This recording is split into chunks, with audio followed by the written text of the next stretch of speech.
Good morning, everyone. Welcome to Bayview, whether you're here in person or whether you're online through YouTube or Facebook. We're happy to have you among us, and we're glad you're here. This morning will be the second of my series on the book of Ruth, and it's an exciting book for me. It's a really tidy little book, and as I said before, Chuck Swindoll always used to say, somewhere in a story you find yourself. So I invite you to try and find yourself among this story as we get started with it. The book of Ruth, as perhaps you'll remember, is set in the time of Judges. In the end of the book of Judges, right before Ruth starts, it says, "In those days Israel had no king. Everyone did as they saw fit." During this part of their history, the Israelites have been in the Promised Land for a few generations, and God wanted the people to look to Him as king, but they needed leadership from among themselves. So God raised up judges to help them out in the situations they got themselves into. And here's from Judges 2. "When the Lord raised up judges for them, the Lord was with the judges and saved them from the hand of their enemies all the days of the judge. For the Lord was moved to pity by their groaning because of those who tormented and oppressed them." The people would go between being delivered from their enemies by judges with God and doing evil in the sight of the Lord, which got them into some more trouble with their neighbors. Eventually, the Lord would take pity on them and deliver them. It's near the end of this time that our story takes place. In a brief overview of the book of Ruth, it begins with Elimelech, Naomi, and their two sons. They leave Bethlehem, and Bethlehem means the house of bread, to seek better opportunities in Moab. And at this time, Moab was a pretty worldly city on the other side of the sea. So in Moab, Elimelech dies. His sons marry women from Moab. Eventually, the sons also die, leaving three widows, Naomi, Ruth, and Orpah. Naomi decides to leave Moab and go back to her people in Bethlehem. Ruth, Naomi's daughter-in-law, returns with her, but Orpah, Naomi's other daughter-in-law, returns to Moab to be with her own people. Back in Bethlehem, Ruth finds work in the fields of Boaz, a relative of Elimelech. Ruth impresses Boaz, and Boaz, Elimelech's relative, who has the power to restore Naomi's property and to marry Ruth. Ruth and Boaz become great-grandparents to King David. So that's kind of a brief overview of the whole story. The basic outline of the story, and we'll dive into it and see what we can learn from this clever little story. If you have some time to read through it, it's a good read, it's a quick read, and it's a very clever little story. On Wednesday nights, we've been learning about methods for studying the Bible, so we'll put some of those into practice. First, we look into who wrote this book and why. There's some speculation about the author, but it's a well-known story. It's the kind of a story people told their children to remind them of who they are and and that God is a good God, but maybe also to warn them about the dangers of going your own way, apart from God and His people. Some think it was Samuel who wrote the book of Ruth, and there's some validity to thinking that Samuel wrote the story. He was older by the time he anointed David, and he could have known some of these people and been familiar with the characters. And he would have known about the story even if he didn't know them. His story could have also helped him engage the people around anointing David king, give him some backstory. Although bringing a Moabite into the story might cause more questions than answers. Some say the book was written during the time of Ezra, while the people were returning from the exile, returning back to the land of Israel, and there was a strong movement of them to keep the people pure and keep out anybody with different religions or from different peoples and stories. And some of the prophets were trying to work them away from this. And I think there's a lot of those that come up in the book of Ruth, and also a lot of that sort of thing that we deal with now. So I think this story is a timeless story. And let's also look at some of the ways that they also dealt with the religious leaders and their zeal to justify themselves and establish their method as the method to honor God. Let's look at a little story from the time of John the Baptist in Matthew 3. Here we are. And do not think you can say to yourselves, we have Abraham as our father. I tell you that out of these stones, God can raise up children for Abraham. His point being, it is God who calls and it's God who redeems. Not what we do, not our position, and it's not what we say, or how well we follow the rules that we've set for ourselves. I think this story has answers for many situations in its simplicity and its principles. What was the book written about? The story of Ruth takes on so many situations we might find ourselves in the middle of. Have you ever left God to travel to Moab or the wrong place?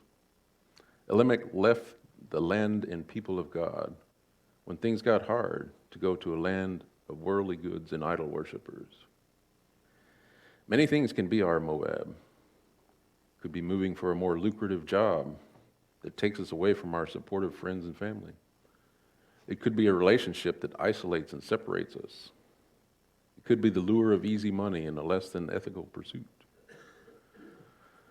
The important thing to realize is that if you have gone to Moab, then you can turn back. For us, the land of Moab might be anything that distracts or takes us away from God and His people. This story also takes on prejudice and isolation. Ruth is from Moab, a people the Israelites avoided. But Ruth came to them and their God willingly with a heart to give. The book of Ruth spells out the concept of redemption. These are a few of the themes, and we'll look into them and others as we move into the story. Names are also important. The name Elimelech means God is my king. But he did it his way instead. He didn't live like God was his king. Elimelech did not live as he was named. As I read about the time of the judges, I'm aware of how much like the people of that time are like we are. We read what God's word says and think, does God really mean that? What if I do this or that instead? Would he really punish me? He is good, and surely I can do as I please, and he will fix it. This seems like an important concept. I hear people blaming God for things that happen in their lives. But I suspect that some, if not all of it, is due to their refusal to listen to God, either in private communications with him or through his word. I know it's a little bit of a sticky subject, and many believe that if God's good, he would give me what I want and cover my mistakes. Getting what we want is not what is always best for us. Many times what we want is not good for us or those around us. Sometimes God intervenes to keep us from getting what we want because he knows what the result of that can be. Sometimes we need to experience the consequences of our actions to learn why they're not good choices. Even as far back as Adam and Eve, after having been placed in God's provision, surrounded by all they could need, they chose to try things their own way, and we know what the result of that. Have you ever been around children that are not disciplined? They do what they want, and the parents take care of consequences for them. Depending on the circumstances, we have to protect the little ones, but they need to learn why some of their choices are not good ones. I was recently called out to a school on a Saturday after their fair. As I was walking to the school to find out what was broken, I saw a woman negotiating with a toddler about getting into the car because it was time to go. This went on for quite a while. As I looked for the problem at the school, went back to get some tools together, they were still talking. And the toddler was still refusing to get into the car. I think sometimes we, like that toddler, like to be stubborn, just to be stubborn. The fair was over. Most of the people were already gone. There was nothing more there. And the parent knew that, but the toddler wanted it her own way. Sometimes we need to be willing to trust and obey. I know that seems like kind of a dated thing to say, but it's important that we see that we learn everything can't go our way, that there is a better way, and learn that God does know best and He is for us. I think sometimes we get confused when we follow God's lead. I think what He wants for us is to learn to trust Him, because once we get there, amazing things can happen. To get to that place of trust, often we need to experience the provision of God, then the need to let go of our self-reliance and trust God to provide, even if it doesn't seem like things are going well. Just like in this story, Elimelech and his family leave God's provision to seek their own way. But as we find out when Naomi returns, back in Bethlehem, things are going fine. Everyone is okay. They're thriving. But the good news is, even when we blow it, there's still something we can learn. Does God cause calamity for us when we disobey? Or is it just the consequences of our actions? I don't know if you've ever been in charge of people or projects at work, but sometimes you get together a plan that works when everyone does their part in the way and the time that's been presented. If someone decides they know a better way and they do their piece and it goes their own way, when it's time to put the pieces together, it won't work because they didn't follow the plan. Imagine God's plans are better than ours. The plans we make often need to be adjusted as new issues come to light. I remember when I was at HP, we would work on a server or storage device, and as plans needed to change, there would be Rev 2, there would be 3, and so on. Some teams would still be working on Rev 1 because Rev 1 wasn't finished. And at some point, they were instructed to work on Rev 1. So in the meetings when we were collecting status, they would report 75% complete on Rev 1 while everyone else was on Rev 4. They had the information for Rev 4, but they were not finished with Rev 1, which didn't work with Rev 4. There could be many reasons for this type of stubbornness. Maybe they told them Rev 1 wouldn't work and they were going to prove it. But doing it your own way still didn't work, even if you were right about some small detail. God has a plan for each one of us, and it's a good plan. It's not necessarily an easy plan, but it's a good one. What happens when we don't follow the plan? Have you ever bought something that with partial assembly required? This item has been designed to work with just what comes in the package. If you follow the plan, you'll have all you need to assemble it. I agree that some of the instructions seem to be translated from Chinese by somebody that's never touched a tool or seen the product. But fortunately, they include pictures. Adam and Eve were the first to discover this reality. Everything they needed was there for them, but they chose to disobey, to do it their way. They thought they would be able to do life better than the Creator. They didn't trust that God was for them. Sometimes I wonder why we tend to choose our way over God's way. Do we just not trust that He's for us? Do we think He doesn't get us? Or maybe He's just there to steal our fun? It could be we let curiosity get the best of us. We have to find out what happens if we don't obey. Amazing things can happen when we choose to trust God and follow His plan. A few chapters back in the book of Judges, there's this character, Gideon.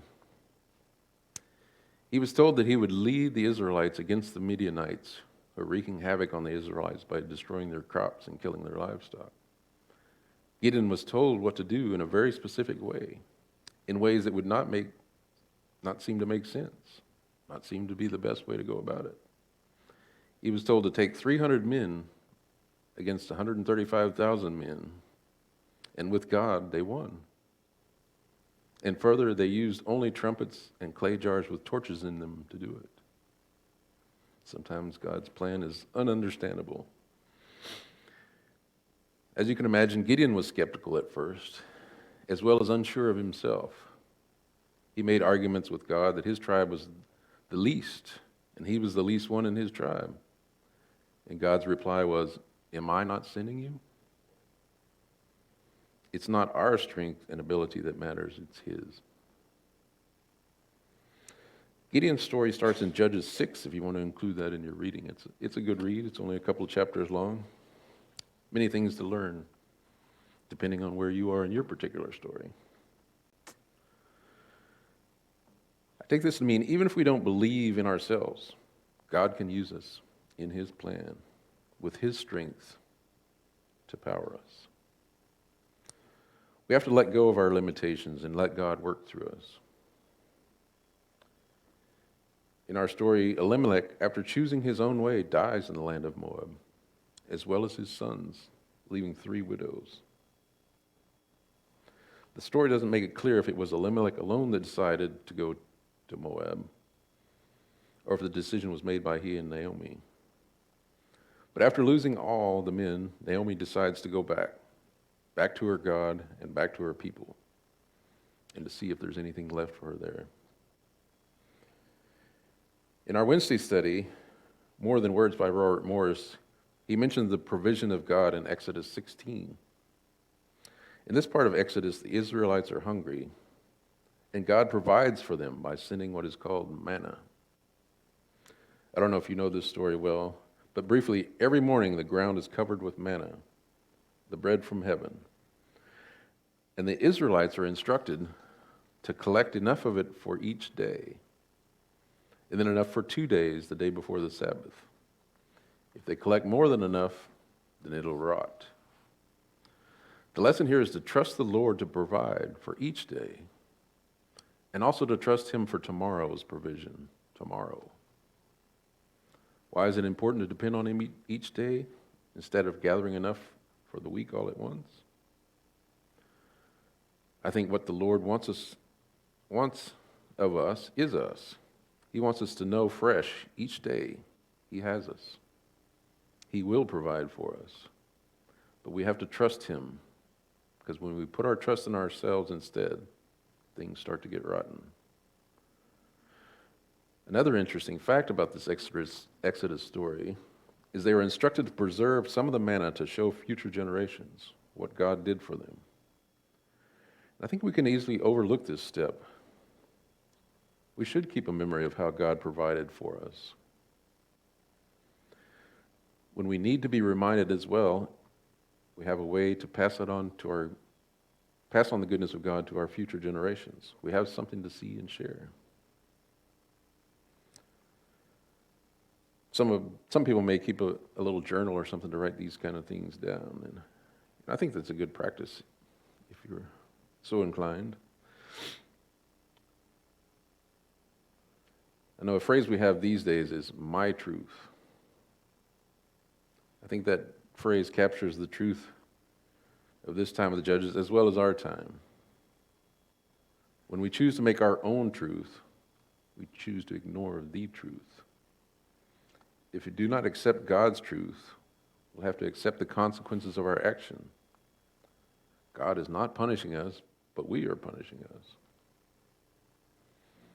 I sometimes run across people arguing against God, saying, "I can't believe in a God that would send someone to hell for a mistake or misdeed." I don't believe in that God either. My God, the God of the Bible, has done everything needed for you to enter the kingdom of heaven. All you have to do is agree to join. People still decide to say no. They choose to remain outside the provision of God. Like Elimelech, they think they have a better way. They choose to live as they see fit. They choose their truth. What happened to Elimelech in the land of Moab? What will we find in the land of Moab? What do we do when times get tough? Do we choose to trust God? Do we choose to go to Moab? Are there areas in your life that are tough? Is there a drought in your house of bread? How far was it from Moab to Bethlehem? According to the Google, it's about 75 miles. So it would have taken a few days to get back there. And it took Naomi 10 years to choose to make that journey. Sometimes we find ourselves in the wrong place. Maybe it's a wrong job, maybe a wrong situation, maybe a wrong relationship or association. At some point, we decided to go our own way and leave the provision of God. Naomi realized after her husband and sons died that she was in the wrong place, and she decided to turn back, to turn towards God and His provision for her. It's not an easy trip sometimes. We have to untangle ourselves. We have to be determined and keep marching in the direction of God. As we get closer, we start to find familiar things, familiar sights and sounds. Naomi, once she decided to return, has the company of both of her daughters-in-law. She, early in the journey, urges them to return to their people and family. You can read this in chapter 1, verses 8 and 9. Then Naomi said to her two daughters-in-law, "Go back, each of you, to your mother's home. May the Lord show you kindness, as you have shown kindness to our dead husbands and to me. May the Lord grant that each of you will find rest in the home of another husband." Then she kissed them goodbye, and they wept aloud. Sometimes when we find ourselves in the wrong place, whether mentally or physically, we must leave it and go back to where we belong. It feels weird even saying these days that where you belong. Like there could be any place you could belong besides wherever you want to be. There is, however, a place made for you to be, and you can choose to go there. The thing is, you can't expect others to go along. They might, like Ruth in the story, and they might not, like Orpah. And reading verse 14. At this they wept aloud. Then Orpah kissed her mother-in-law goodbye, but Ruth clung to her. The thing that occurs to me here, I've been on some consuming journeys in my life, and it's good to have someone along. A friend, a spouse, even a daughter-in-law can make a difficult journey bearable. Sometimes we get set on a path and stay so focused we don't take time to include others. As in this story, they might wind up saving you back. Naomi in this story took 10 years to come to the decision to return to Bethlehem. Repentance can be a turning away from what has taken you away from God and a turning towards God. Sometimes we have to turn our back to the wrong place and move away from it. However long it takes us to realize we're in the wrong place, the time is now to take action. It's easy to make excuses why we can put it off, why we can stick to our truth instead of the truth. Can you think of a time when you left the provision of God to do things your way? Are you feeling the cost of that choice? Just like with Gideon, there is a plan to do great things waiting for you when you return to God's provision. Sometimes doing great things looks like doing ordinary things for those around us. Sometimes it's being there for a child or parent. Sometimes, as we'll see in this story, it involves doing humbling things. Before we move on too far, I think it's worth looking at Orpah for a moment. She started on the journey to God, but turned back. Sometimes the journey to God is unknown, and it's more than some will try. Trusting God and going to Him requires leaving familiar places and customs. Orpah was not willing, like Ruth, to make that commitment. Unbelievers may choose to take the path to God, which is why we are urged to. But they become connected and tangled, and they can't get back. I think the parable of the sower deals in some ways with this reality. You can find that parable in Luke. 8. There we are. While a large crowd was gathering and people were coming to Jesus from town after town, he told this parable. A farmer went out to sow his seed. As he was scattering the seed, some fell along the path. It was trampled on, and the birds ate it up. Some fell on rocky ground, and when it came up, the plants withered because they had no moisture. Other seed fell among the thorns, which grew up and choked the plants. Still others fell on good soil, and it came up and yielded a crop, 100 times more than was sown.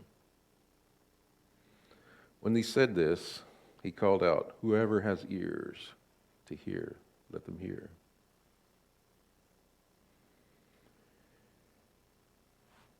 And this story has been mostly used in evangelical settings, and I think it's appropriate. But one of the things that I see here, the Lord spreads his word and his seeds everywhere.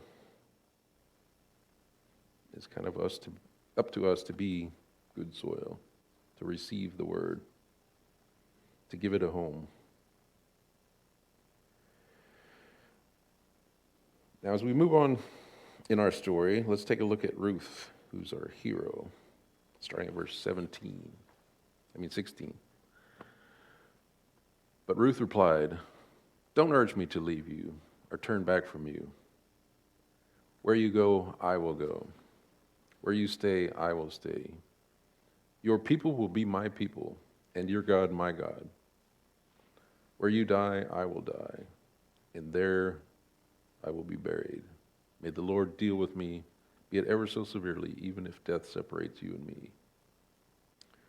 This is the verse often they put out at weddings about faithfulness. Ruth here is a convert, and we don't know how long she's been a convert or how she came to be married to Naomi's son. But it's clear from this statement that she gets it. She's in and she is on board. The story doesn't include much detail about Ruth and her background. Some say she might have been a daughter of the king back in Moab, but we don't know for sure. But what can we learn from her statement about Ruth? What's the basis of her statement? She tells Naomi, a woman that feels rejected and punished by God, "Where you go, I will go. Where you stay, I will stay." And it reminds me of some of the things that God has said to us over the years and through the scriptures. In Isaiah 41, it says, "So do not fear, for I am with you. Do not be dismayed, for I am your God. I will strengthen you and help you. I will uphold you with my righteous right hand." In Joshua 1:9, "Have I not commanded you? Be strong and courageous. Do not be afraid. Do not be discouraged, for the Lord your God will be with you wherever you go." In Matthew 18, "For where 2 or 3 gather in my name, there am I with them." Again in Matthew 28, "And teaching them to obey everything I have commanded you, and surely I am with you always to the very end of the age." I think it's an important message to us, and Ruth is echoing it to Naomi. Where you go, I will go. Where you stay, I will stay. God is with us. God is for us. When we think to ourselves, I'm unworthy, or don't have what it takes, God reminds us, I am with you. When he sends us to do something we feel unprepared for, he says, am I not sending you? We are surrounded and strengthened by his presence. Kind of covered a lot of ground today. I've seen a lot of different things to try and pull together and get moving, but I hope some of it will speak to your heart. In the first verses, we met Elimelech with his wife and sons who left Bethlehem and the provision of God to seek their own way. In the process, they found death and loss. We met Ruth and Orpah, 2 Moabites that married into the family of Elimelech.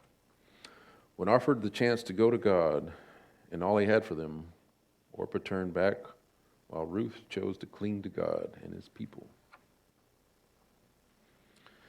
If you find yourself heading to or in the land of Moab, I hope you'll turn back and find the redemption in the Lord. That's my message for today. Thank you all for listening. Thank you for joining us. And please share this with your friends and family. Audio can be found at bayviewcc.org, on Facebook Live, Bayview Christian Center, YouTube video, Bayview Christian Center. Wednesday nights at 7 p.m., More Than Words by Robert Morrison and Pastor Chico facilitating. Read all of that. The Chosen, have we picked a date for that? Season 4? Not yet. Not yet. Coming to you. Yeah. If you'd like to give to this ministry, you can text GIVE to 281-559-6580. Is that it? And that's all our messages and things today.